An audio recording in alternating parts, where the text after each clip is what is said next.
Okay, sis challenge. Since hindi kayo mapaamin ng diretso, sis challenge na. Explain nyo ngayon yung mga reklamong narinig nyo. First, mga sinungaling daw kayo. Dyan. Hindi totoo yan. Yun na. Hindi kami sinungaling. Hindi lang kami nagsasabi ng totoo. Okay. Go. Ako, ayoko na magsinungaling talaga. Ayaw na. Ayoko na Ayaw mo na. magsinungaling. Kaya nga nag-asawa na ako eh. Kaya hindi ka na magsisinungaling. Promise? Siguro Ito. Ito yung hari. Hari. Ano masasagot mo, hari? Denial king. Hindi, alam mo minsan, kailangan lang namin na magsabi ng white lies. White lies! Hindi para sa sarili namin. Hindi para sa inyo. Hindi para isalba mga sarili Para niyo. sa sambayan ng Pilipinas.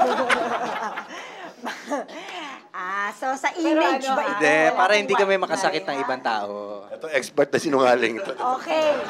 Ito bihasa. Hindi na makarelate dyan sa tanong nyo. Kasi nga yung huling party na pinuntahan ko, sa King Kong pa. Bata pa ako noon, Anjo. 10 pa lang ata ako may tintong. Ito, reklamo ni Joyce Jimenez.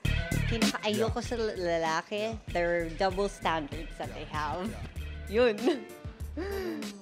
Okay, ganito na lang yun. Simple. Ano Pag sinabi? lalaki ang nagloko, ang sagot nyo, Lalaki pero pagka babae, I hate you na. Bakit ganun? Parang pag kayo stud pa kayo. Ayoko nang bumalik sa nakalipas. Very well said. So, ganun naman ba? Diretso ba? Diretso. Honestly speaking, Mayor, ha? honestly speaking, hindi naman sa double standard, kaya lang, siguro kinalakihan natin, ganun eh. Naging ganun talaga yung kultura natin mga Pilipino, di ba? Totoo. Totoo nga. Pero it doesn't mean it's okay, di ba? Siguro, sa new generation, pwede nang baguhin yung kinagis na natin. So, matatanggap nyo kaya yun pag nangyari sa inyo yun? Tingnan natin kung matatanggap namin. Ano? Ikaw, Jom. Oo nga naman, kung ganun yung nakagis na namin, sana wag na lang sa amin isisi. Sa atin pa sinisisi. Diba? Jom. Ganun na rin. Next. Secure and unfaithful, that's the worst that can happen. Siguro yung pagiging nila, impatient, and they have a tendency to be malimutin. Insecure daw kayo. Yan ang sabi ni Hindi Lana masyado. Asami. Ako hindi masyado. Hindi, lahat naman ng tao may level of insecurity. Kaya lang, may mga iba mas lamang, may mga iba mas bawas. Asa nagdadala na lang yan. Ganon. Ako, So, magaling ka apprentice lang, apprentice. Boss, ikaw sumunod. Hari ka eh. Ako insecure talaga ako. Bakit? Kasi cute lang ako. Taas lang ako. Kahit pa paano, may buhok na ako konti. Ganun lang. Sexy. Sexy, konti lang. Kaya insecure ako. Ikaw, Roma. Ako personally, syempre, Ikaw pa naman ang Adonis. may insecurities din ako. Pero, Like? ewan ko, Ano yung simple- dry ang hair mo? Alam mo, simple ang tao lang ako eh. So, kung ano man yung mga insecurities ko, hindi ko na pinapahalata. Sabi ni Lucy, isa sa mga complaints ay ang mga boys daw are impatient at malilimutin. Malilimutin in terms of minsan, anniversary, nakalimutan, or may usapan kayo, nakalimutan. Siguro nga, may mga times na ganun na minsan nakakalimutan ko yung mga maliit na bagay pero importante para sa ibang Sinasadya niyo ba tao. yun? Hindi. Hindi talaga ba Dahil ako siguro, dahil marami lang akong ginagawa, minsan nakakalimutan ko talaga. Pero hindi ko naman sinasadya. So, yung mga... Impatient ka daw. I'm very impatient. Totoo yan. Bakit? Hindi ko alam eh.